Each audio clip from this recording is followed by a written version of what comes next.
می کند وزجدائی ها شکایت می کند.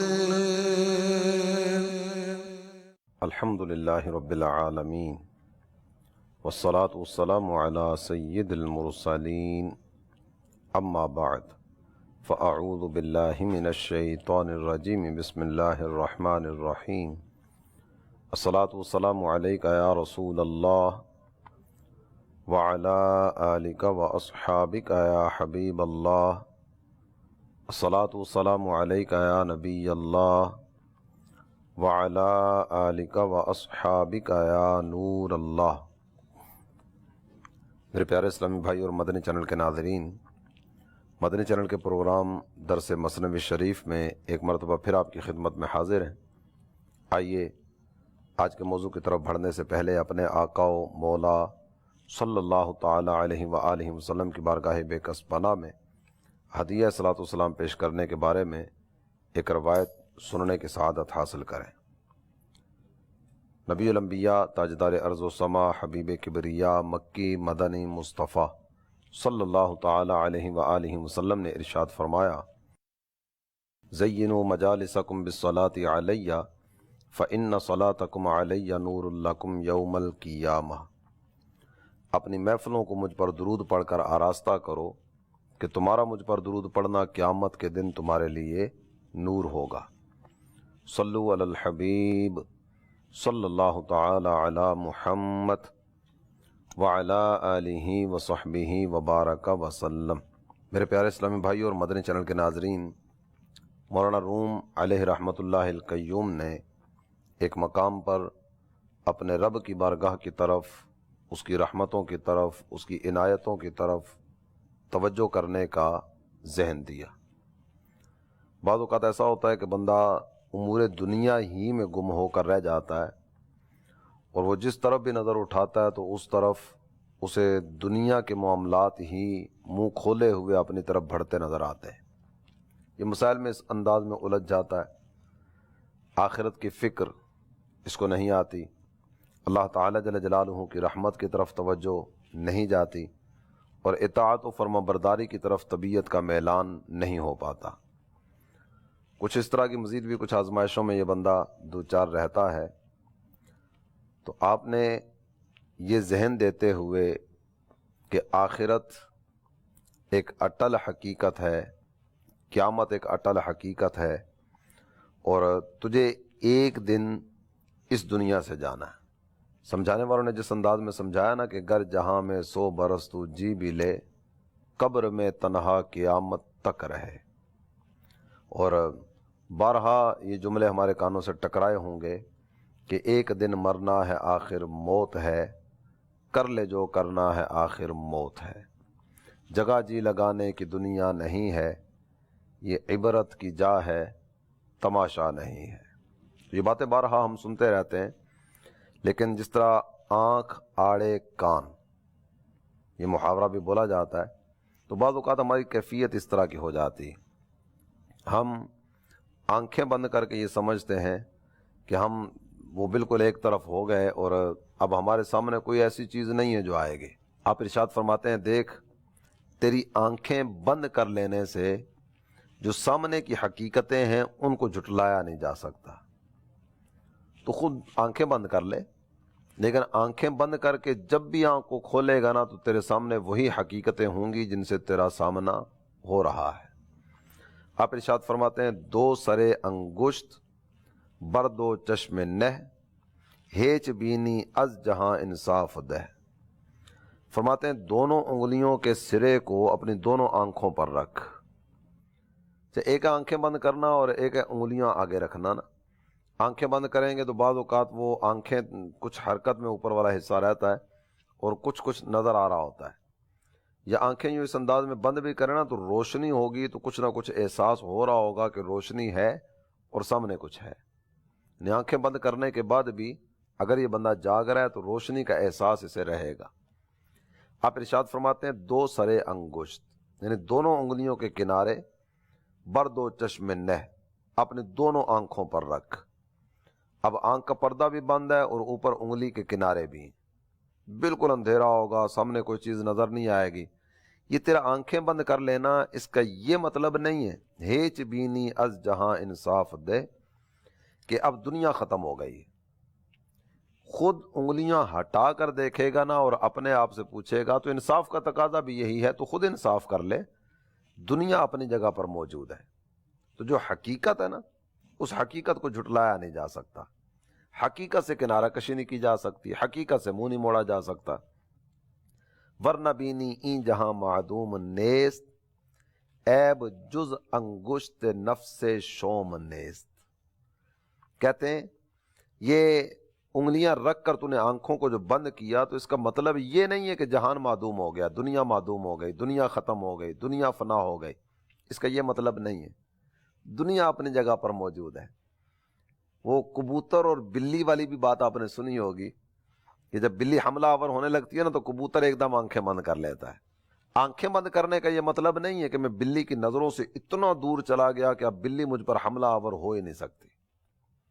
اس نے اپنے آنکھیں بند کر کے گویا اپنی ہار تسلیم کر لی، یہ کہہ لیجئے، یا یہ کہہ لیجئے کہ اپنے آپ کو اس کے حوالے کر دیا، یا اپنی خام خیالی میں اپنے زوم میں یہ سمجھ بیٹھا کہ میں نے آنکھیں بند کی تو میں اس دنیا سے ایک طرف ہو گیا، اب بلی مجھ پر حملہ آور نہیں ہو سکتی، جبکہ ایسا نہیں۔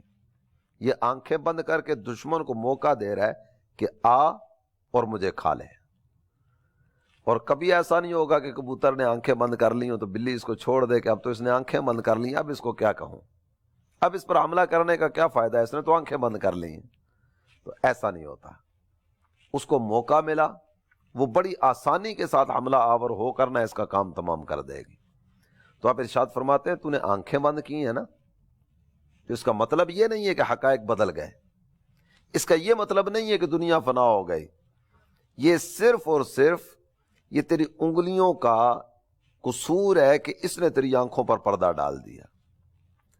یہ کہنے کے بعد نا اگلے مصرے میں جس چیز کی طرف توجہ دلاتے ہیں، کہتے ہیں آپ اس کا ترجمہ سنیں گے نا اس مصرے کا تو حقیقت کے قریب پہنچ جائیں گے کہ مولانا روم رحمۃ اللہ علیہ یہ جو سمجھانا چاہ رہے ہیں کہ آنکھیں بند کر لے، آنکھیں بند کر کے تو یہ نہ سمجھ لینا آنکھیں بند کرنے کے بعد حقائق تبدیل نہیں ہوتے، آنکھیں بند کرنے کے بعد کیفیتیں نہیں بدلتی، یہ جو آپ چیزیں ذکر کر رہے ہیں نا اس کا مطلب کیا ہے؟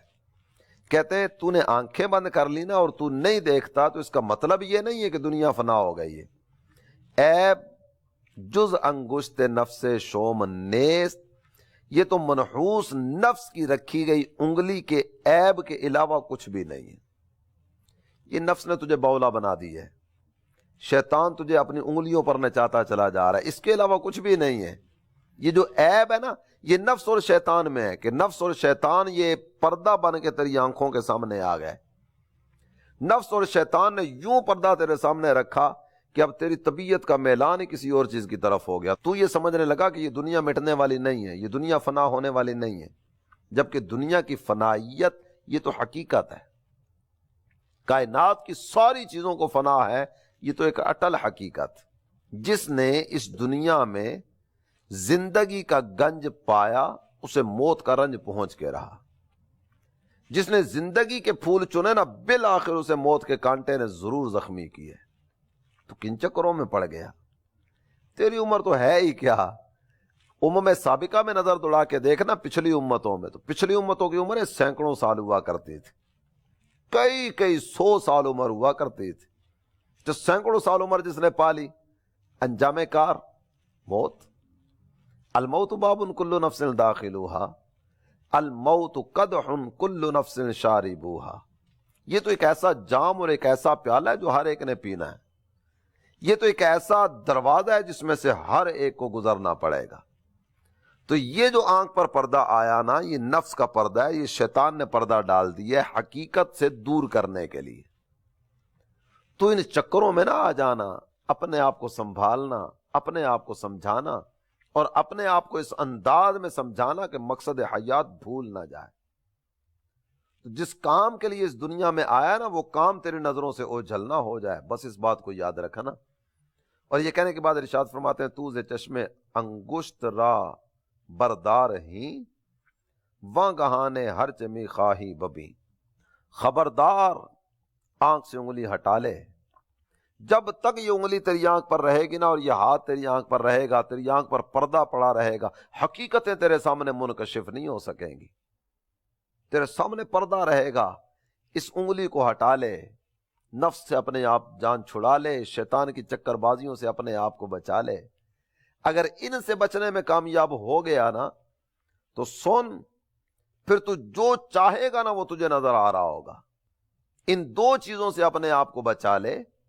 اگر تو ان سے اپنے آپ کو بچانے میں کامیاب ہو گیا، ساری حقیقتیں تیرے سامنے واشگاف انداز میں کھڑی ہوں گی، کوئی پردہ نہیں رہے گا۔ یہ صرف اور صرف نفس و شیطان کی چکر بازیاں ہیں کہ تیری آنکھ بند ہو چکی اور تیری آنکھ پر پردہ آ گیا۔ اعلیٰ حضرت امام اہل سنت کہتے ہیں نا، سرور دین لیجے اپنے ناتوانوں کی خبر، نفس و شیطان سیدہ کب تک دباتے جائیں گے۔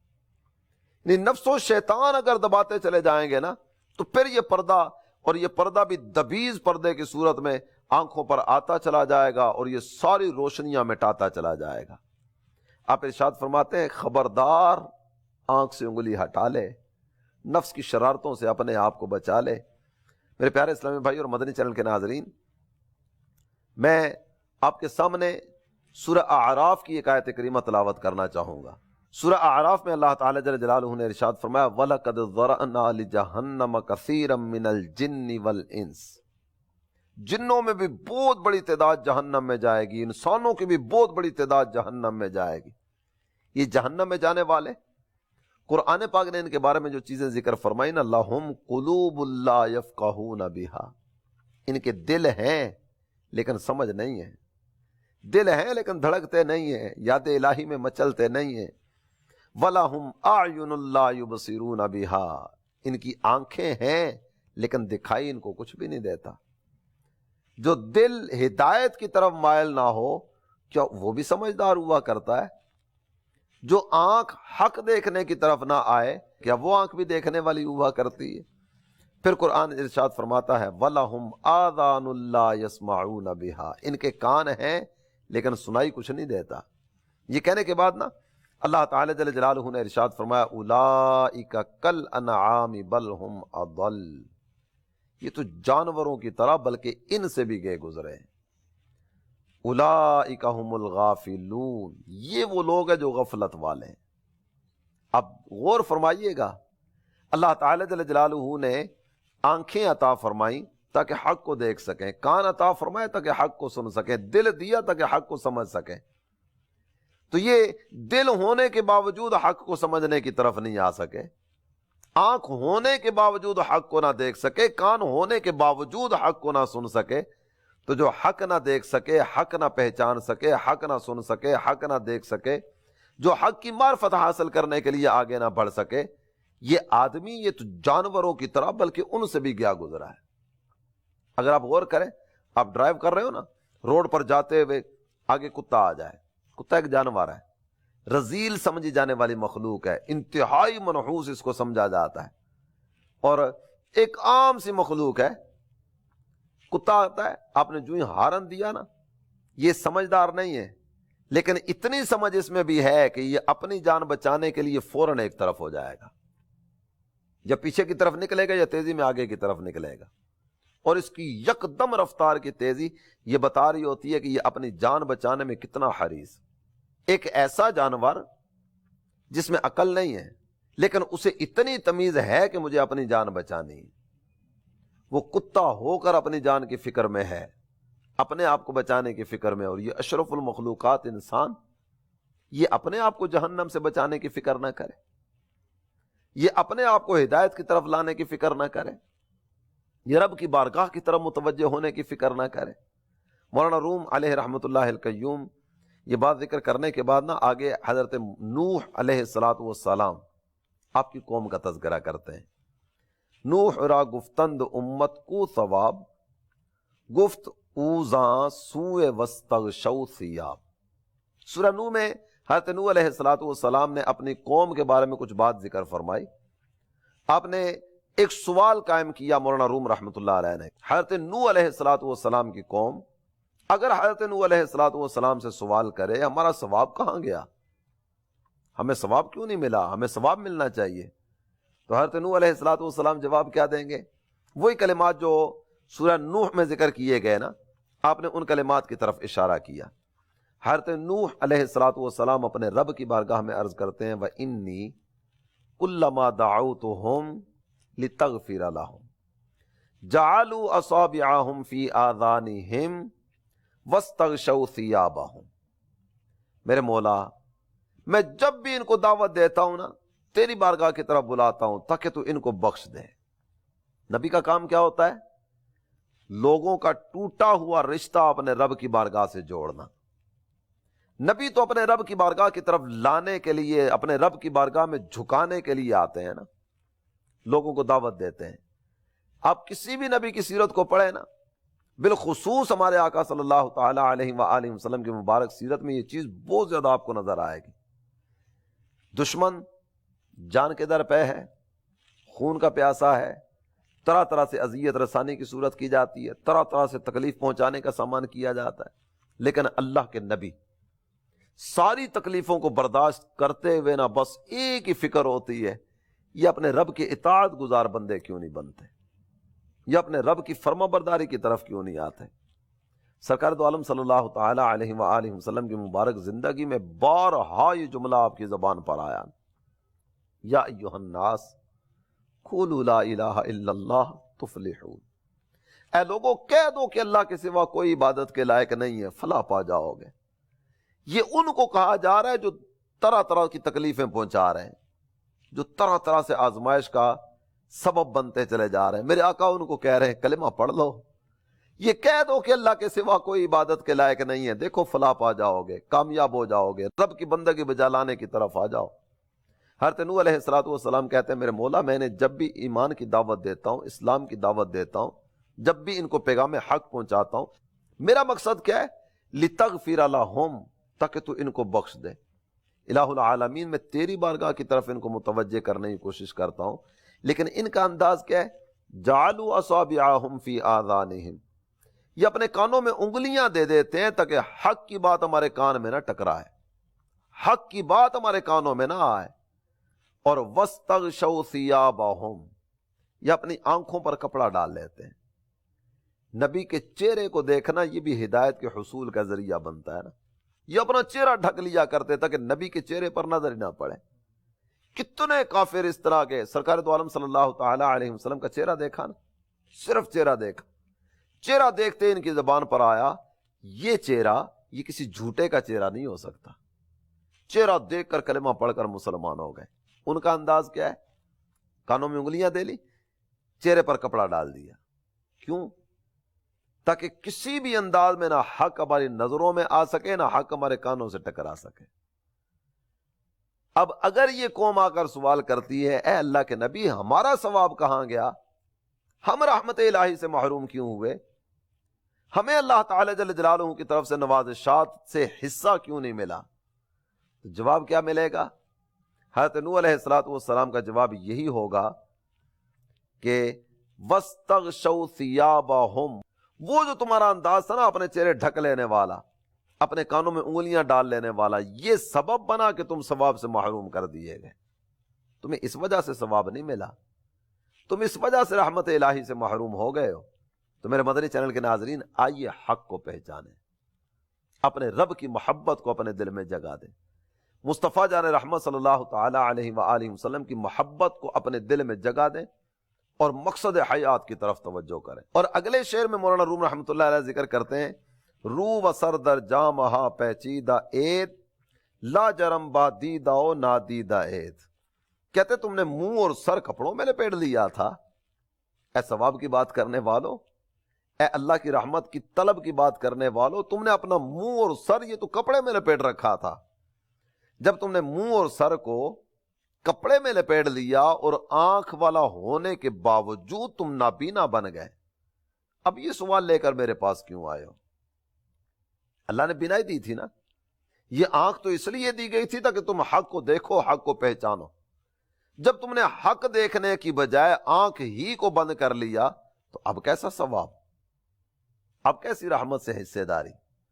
اور اس کے بعد مزید جو بات ذکر فرمائی گئی، یہ آپ یوں سمجھیے کہ آج کے سارے بیان کا خلاصہ اس میں ذکر کیا جا رہا ہے، اور اس ساری گفتگو کو نچوڑ کی صورت میں ہمارے سامنے رکھنے کی صورت کی جا رہی ہے۔ اب کہتے ہیں آدمی دی دست باقی پوست است، دید آست آ کے دیدے دوست است۔ اب ارشاد فرماتے ہیں آدمی یہ تو بینائی کی وجہ سے ہے، ویسے اگر دیکھیں نا تو یہ سارے کا سارا جسم یہ گوشت کے ٹکڑوں کے علاوہ کیا ہے، گوشت کا حصہ ہے، اس کے علاوہ کیا ہے، لیکن اس میں نمایاں جو حصہ ہے نا وہ آنکھ ہے۔ جب دو آدمی آمنے سامنے ہوتے ہیں تو آمنے سامنے آنے والوں کی آپس میں پہچان کا سب سے پہلا ذریعہ کون سا بنتا ہے؟ آنکھ۔ آنکھ دیکھتی ہے، سامنے والے چہرے پر آنکھ ٹکتی ہے، اس کے بعد دل مائل ہوتا ہے اس سے بات کرنے یا نہ کرنے کی طرف۔ سب سے پہلا انٹروڈکشن یہ آنکھ کے ذریعے۔ آنکھ نے ایک دوسرے کو دیکھا، جب آنکھ ایک دوسرے کو دیکھتی ہے نا، اب دل فیصلہ کرتا ہے اس کو قریب کرنا ہے یا اس سے دور ہٹنا ہے، اس کی طرف دوستی کا ہاتھ بڑھانا ہے یا کنارہ کشی برتنی ہے۔ تو سب سے پہلا کردار جو ہے نا یہ آنکھ کا ہوا کرتا ہے۔ تو آپ ارشاد فرماتے ہیں جسم میں آنکھ کے علاوہ ہے ہی کیا؟ بقیہ سارے حصے تب حرکت میں آتے ہیں جب آنکھ اپنا کام کر لیتی ہے۔ زبان کب حرکت میں آئے گی؟ جب آنکھ نے دیکھ لیا۔ اب تصور کریں دو نابینا آ رہے ہیں، یہ دونوں نابینا آ رہے ہیں، ایک ادھر سے آ رہا ہے ایک ادھر سے آ رہا ہے، یہ دونوں قریب قریب سے گزر جائیں گے یا دونوں آپس میں ٹکرا جائیں گے۔ جب دونوں قریب قریب سے گزر گئے، یہ بھی انسان ہے یہ بھی انسان ہے، نہ اس نے اس سے کو بات کی نہ اس نے اس سے کو بات کی۔ کیوں؟ بالکل بنیادی سی وجہ ہے کہ جب وہ پہلا آپس میں نظری ملاپ تھا نا، جب وہ نظری ملاپ ہی نہ ہوا تو اس کے بعد ملاقات کا دروازہ کیسے کھلے گا، بات چیت کا دروازہ کیسے کھلے گا؟ تو یہ پہلا جو نظری ملاپ ہونا تھا نا، جو سبب بننا تھا قریب ہونے کا یا دور ہونے کا، وہی نہیں ہوا۔ آپ ارشاد فرماتے ہیں بدن انسانی میں ایک آنکھ ہی تو ہے، اس کے علاوہ کیا ہے؟ اور یہ کہنے کے بعد ارشاد فرماتے ہیں دید آنس آنکھ دیدے دوست است۔ دیکھنا چاہتے ہو نا تو تمہیں کیا دیکھنا چاہیے، اس پہ غور کرو۔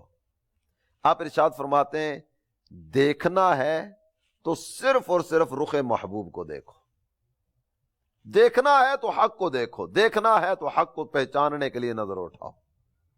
حق کو نہ دیکھا، ساری دنیا کو دیکھ لیا تو کیا دیکھا؟ دیکھنا ہے تو محبوب کو دیکھو۔ تو آئیے سرکار دو عالم صلی اللہ تعالی علیہ وآلہ وسلم کے رخ انور کا تصور جمائیں، اللہ تعالی جل جلالہ کی محبت کو اپنے دل میں جگہ دیتے چلے جائیں۔ نبی محترم صلی اللہ تعالی علیہ وسلم کی محبت، یہ محبت الہی کے حصول کا ذریعہ ہے۔ تو دیکھنا ہے تو مدینہ دیکھیے، قصر شاہی کا نظارہ کچھ نہیں۔ تو یہ آنکھ اللہ نے عطا کی ہے دیکھنے کے لیے، گنبد خضرا کے جلوے دیکھیے، سنہری جالیوں کی بہاریں دیکھیے، اپنے آقا صلی اللہ تعالی علیہ وسلم کے شہر وفا مدینۃ المصطفیٰ کے جلوے دیکھیے، کعبۃ اللہ کے نظارے دیکھیے، حجر اسود کو دیکھیے، مقام ابراہیم کو دیکھیے، قرآن پاک کو دیکھیے، والدین کے چہرے کو دیکھیے، اور حق کو دیکھتے ہوئے اپنے رب کے قرب کی طرف بڑھتے چلے جائیے۔ مولانا روم رحمۃ اللہ علیہ نے جو بات اس کے بعد ذکر فرمائی، وہی شعر آپ کے سامنے عرض کر کے گفتگو کو اختتام کی طرف لاتا ہوں۔ کہتے ہیں چونکہ دیدے دوست نب ود کور بہ، دوست کو باقی نہ باشد دور بہ۔ آپ ارشاد فرماتے ہیں جب دوست کا دیدار نہ ہونا تو ان آنکھوں کا ورنہ کوئی مصرف ہی نہیں، سرکار تمہارا رخ انور نظر آئے۔ کہتے ہیں دوست کا دیدار نہ ہو تو ان آنکھوں کا فائدہ ہی نہیں ہے، بندے کا اندھا ہو جانا بہتر ہے۔ اللہ تعالی سرکار دو عالم صلی اللہ تعالی علیہ وسلم کے جلووں سے ہماری آنکھوں کو منور کرے۔ آنکھ عطا کیجئے اس میں ضیاء دیجئے، جلوہ قریب آ گیا تم پہ کروڑوں درود۔ اللہ تعالی حق کو پہچاننے کی توفیق عطا فرمائے، آمین، بجاہ النبی الامین صلی اللہ تعالی علیہ وآلہ وسلم۔